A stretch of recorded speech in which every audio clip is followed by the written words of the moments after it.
Menteri Koordinator Pemberdayaan Manusia dan Kebudayaan Muhadjir Effendi mengaku siap hadir sebagai saksi di MK untuk sidang sengketa Pilpres. Muhadjir menyebut terpaksa membatalkan perjalanan dinas ke Mesir untuk mengantar bantuan demi menghadiri panggilan MK.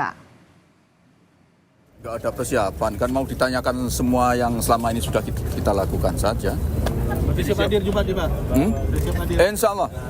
Mestinya saya harus ke Mesir mengantar bantuan tadi yang dilepas oleh Bapak Presiden, tapi karena ada panggilan dari MK tadi malam baru kita putuskan untuk memenuhi panggilan. Tapi wajib melapor ke Presiden dulu nggak sih Pak kalau ada panggilan dari MK ini?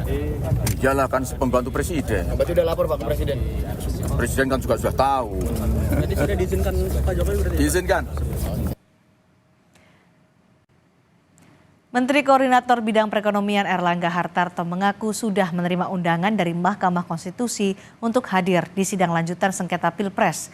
Pemanggilan oleh Mahkamah Konstitusi ini telah didiskusikan Erlangga dengan Presiden Joko Widodo. Menurut Erlangga, Presiden Jokowi hanya memerintahkan agar Erlangga bersama menteri lainnya yang dipanggil menjelaskan apa yang menjadi pekerjaan mereka.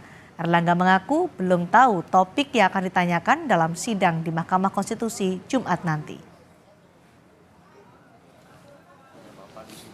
Ya, insya Allah saya hadir. Undangan sudah saya terima tadi malam. Ya.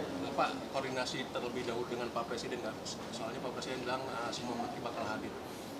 Sudah disampaikan untuk hadir. Ada arahan dari Presiden nggak Pak? Itu kan tupoksinya pemerintah.